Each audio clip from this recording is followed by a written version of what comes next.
जब भी आप इसे चार्ज करेंगे आप इसकी स्क्रीन को ऊपर की तरफ रखकर चार्ज करेंगे, लेकिन जैसे ही आप इस डायरेक्शन को चेंज करते हैं तो moral of the story is कि अगर रेगिस्तान में दिखाना है आपको भी अपना स्वैग तो व्हाइट की जगह पहनकर जाना लूज ब्लैक। बट मेरा सवाल ये है, इज दिस जेंडर इक्वालिटी? हमारे ये हाथी जबर रूप से अरमान मलिक का फैन था। अबे तभी तो उसको दो बीवियां चाहिए थी। क्या बात कर रहे हो यार। तो हाय गाइस, मैं हूं आकाश और चलिए मिटाते हैं आज आपकी एजुकेशन की प्यास। गाइस, जहां एक तरफ ओटीटी आने के बाद गायब हो चुके हैं हमारे घर से टीवी, तो वहीं मोदी जी की वजह से अब बहुत से लोगों की गायब हो रही है बीवी। लेकिन भैया मोदी जी ने ऐसा क्या कर दिया? वो तो खुद इटली में बिजी रहते हैं आजकल। असल में गाइस, हिंदुस्तान टाइम्स की एक रिपोर्ट के अनुसार यूपी के महाराजगंज जिले में रहने वाली 11 मैरिड औरतों को जैसे ही प्रधानमंत्री आवास योजना के तहत घर बनवाने के लिए 40,000 रुपए की पहली इंस्टॉलमेंट मिली, वो सभी उन पैसों को लेकर अपने पति को छोड़कर बॉयफ्रेंड के साथ इतनी तेजी से भाग गई जितनी तेजी से तो ऑडियंस बोर होकर तारक मेहता का उल्टा चश्मा शो से ना भागी। अब खुल गया मेरा शैम्पू का शैशे, क्यों मिल गए मुझे घर बनाने के पैसे वाली बात ये है दोस्तों। इतना सब कुछ हो जाने के बाद अब उल्टा वहां का लोकल एडमिनिस्ट्रेशन उन पतियों के ऊपर एफआईआर को दर्ज करके उनसे ये बोल रहा है कि बहुत सुने हैं हमने ऐसे लौमड़ से किस्से, हमें तो वापस करो हमारे पैसे। भाई यहाँ पे क्या हो रहा भाई, ये कहाँ फंस गया भाई मैं। गाइस, जेंडर इक्वालिटी एक बेहद ही शानदार सी चीज है, लेकिन ये शानदार सिर्फ तभी तक है जब इसकी आड़ में किसी पर्टिकुलर जेंडर के साथ अन्याय ना हो रहा हो। बट अफसोस, जेंडर इक्वालिटी की आड़ में हमारा देश जिस डायरेक्शन में आगे बढ़ रहा है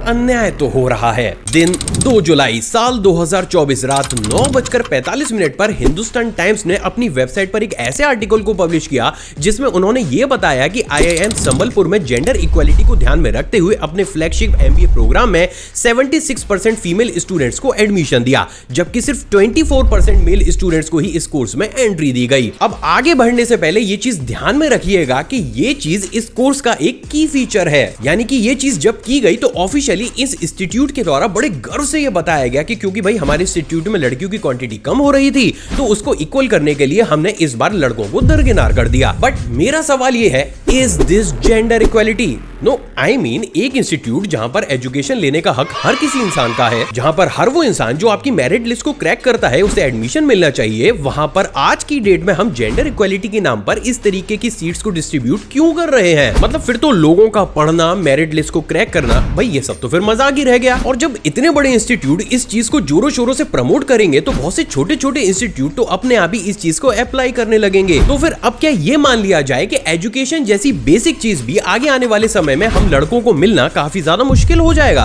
एंड देन जब फिर यही कम एजुकेटेड लोग कोई क्राइम या गलत काम करेंगे तो उन्हीं के ऊपर उंगली उठाकर ये बोला जाएगा कि भाई देखो पढ़ने लिखने की उम्र में तो जी इन्होंने की थी अय्याशी, इसलिए अब ये ऐसे रह गए। मतलब हिपोक्रेसी की भी सीमा होती है। तो गाइस, जन्म लेते समय हम लड़का होंगे या फिर लड़की ये तो है एक तरीके से लक, बट एटलीस्ट किसी भी इंसान से ना छीने उसके एजुकेशन का हक। वेल गाइस, अगर आपको हमारी मेहनत और ये वीडियो पसंद आती है तो इस चैनल को सब्सक्राइब कर उस बेल आइकन को प्रेस जरूर कीजिएगा, क्योंकि ये चीज आपके लिए तो टोटल फ्री है लेकिन इससे हमें काफी ज्यादा मोटिवेशन जरूर मिलता है। गाइस, अगर आप भी लंबी दूरी तक ट्रैवल करते हैं तो आपके भी दिल से निकलने वाली है एक गंदी हाय, क्योंकि अब रोड साइड आपको नहीं मिलेगी एक कप भी जिंदा चाय। लेकिन सवाल तो ये खड़ा होता है कि जिस कंट्री में बंदे अपनी बंदियों को और यहाँ तक कि प्रॉपर्टी को भी छोड़ देते हैं चाय के बदले, वहां पर हमें एक कप भी चाय क्यों नहीं मिलेगी बगले? असल में गाइस, मैं भी बनना चाहता था रणवीर की तरह एनिमल, पर क्या करूं मेरी चाय में निकल गया केमिकल वाली। ये रिपोर्ट निकल कर आ रही है कर्नाटक से, जहां पर जब recently food safety and standards authority of India ने रोड साइड छोटे छोटे टी स्टॉल्स पर जाकर छापा मारा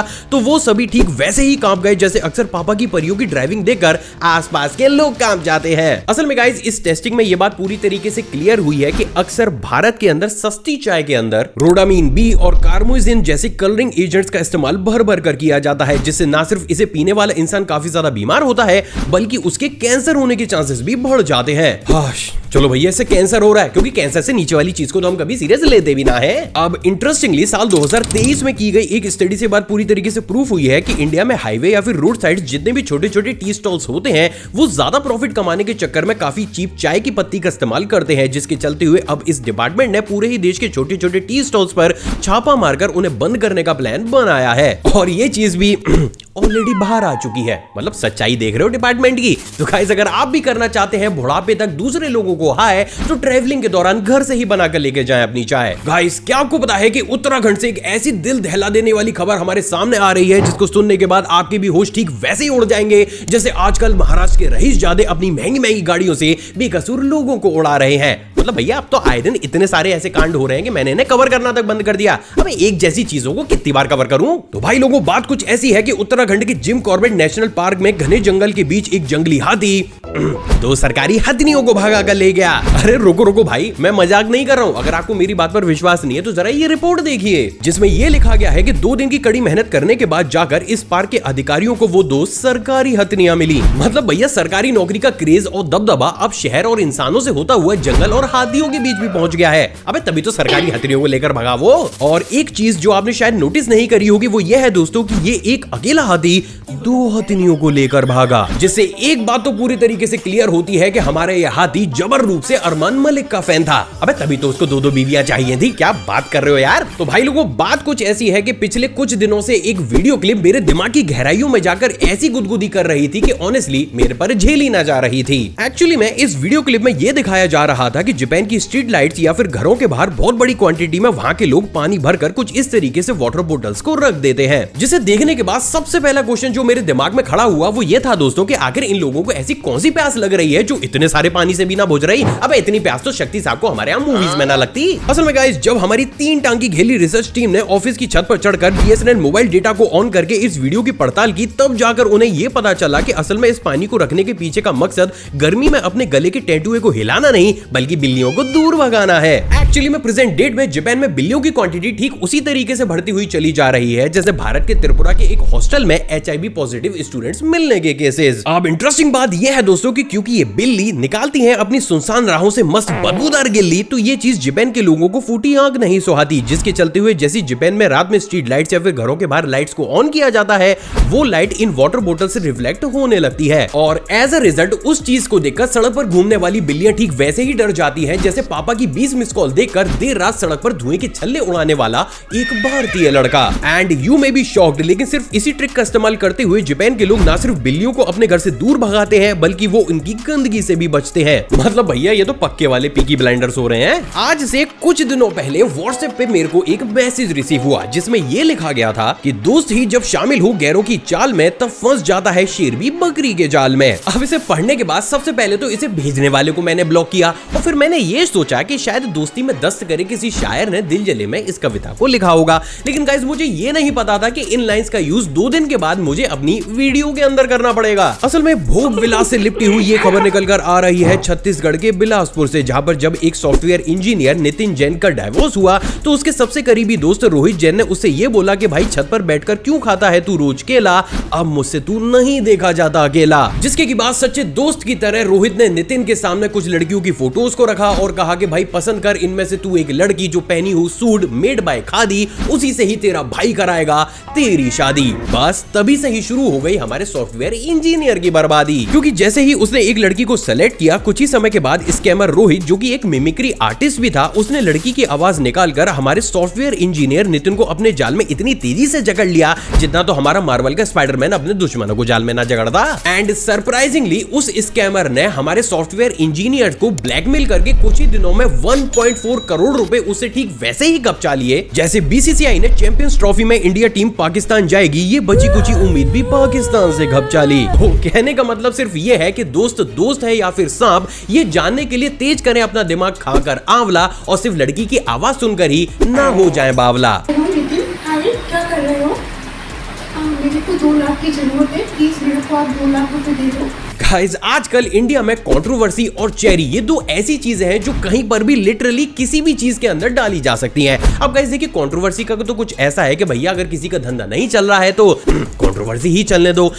जो कटारिया के कुत्ते भौंक रहे ना, जो कुत्तों का काम है भौंकना,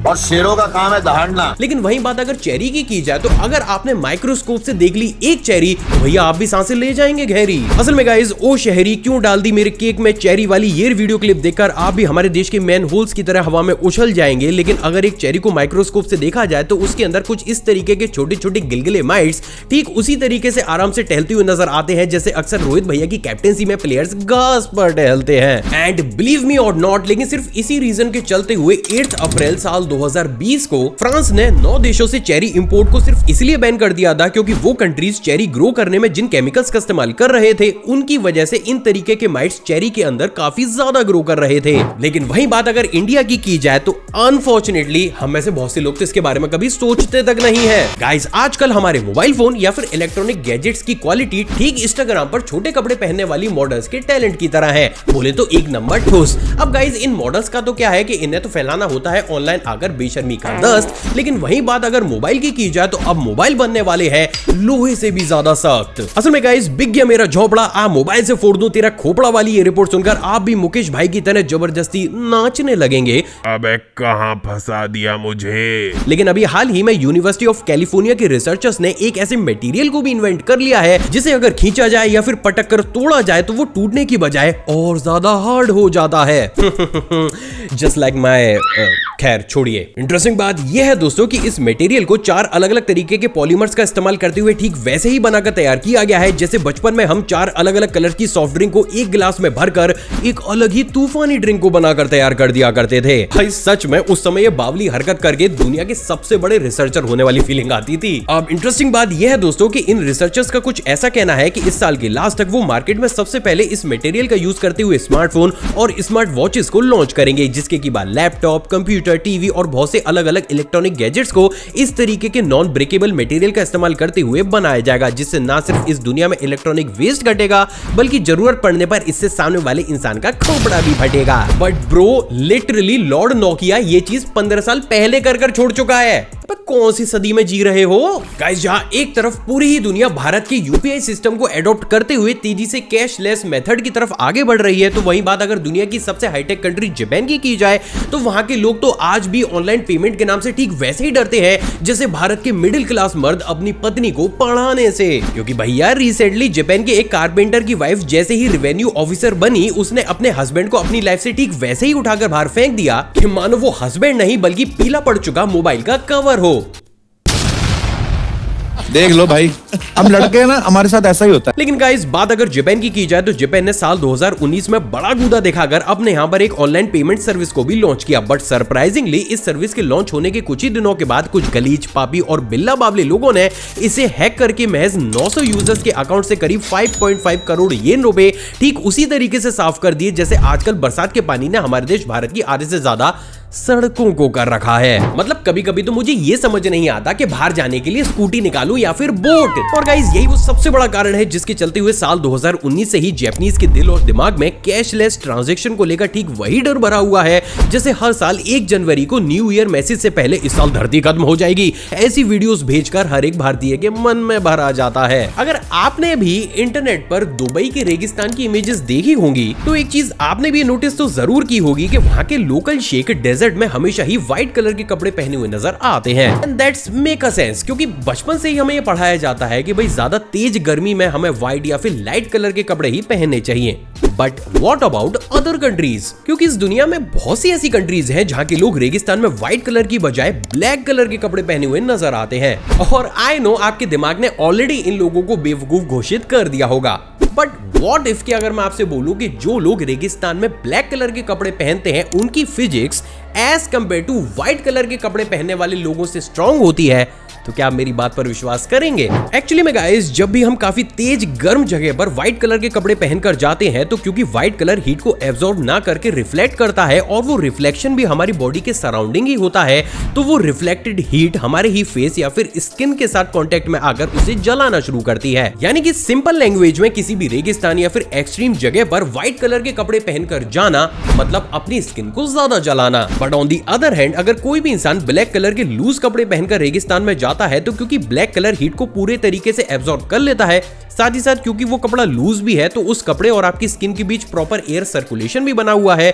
तो वो एब्जॉर्ब हुई हीट इस एयर सर्कुलेशन की वजह से धीरे से आपकी बॉडी से दूर चली जाती है, जिसको कि साइंस की लैंग्वेज में कन्वेक्शन के नाम से जाना जाता है, जिसके ऊपर सबसे पहली बार साल 1980 में कुछ रिसर्चर्स के द्वारा रिसर्च भी की गई, जिसे कंडक्ट करने के बाद उन्हें यह पता चला कि एक इंसान जो ब्लैक कलर के लूज कपड़े पहनकर तपते हुए रेगिस्तान में जाता है उसकी बॉडी व्हाइट कलर के नॉर्मल कपड़े पहने हुए इंसान के कंपैरिजन में ज्यादा ठंडी होती है। और ये वो कुछ चुनिंदा ऐसे केसेस हैं जो कभी कभार हमारे कॉमन सेंस को पूरे तरीके से तोड़ देते हैं। तो moral of the story is कि अगर रेगिस्तान में दिखाना है आपको भी अपना स्वैग तो व्हाइट की जगह पहनकर जाना लूज ब्लैक। आखिर हमें हमारे फोन को उल्टा या फिर यूं कहूं कि स्क्रीन को नीचे की तरफ रखकर चार्ज क्यों नहीं करना चाहिए? असल में गाइस अगर प्रेजेंट डेट में आप इस चीज को इंटरनेट के ऊपर सर्च करेंगे तो आपको भर भर कर ऐसे आर्टिकल्स देखने को मिलेंगे जिसमें आपसे ये कहा जाएगा कि आप चाहे फोन को सीधा रखकर चार्ज करें या फिर उल्टा रखकर चार्ज करें, फोन की बैटरी पर इसका कोई भी असर देखने को नहीं मिलता,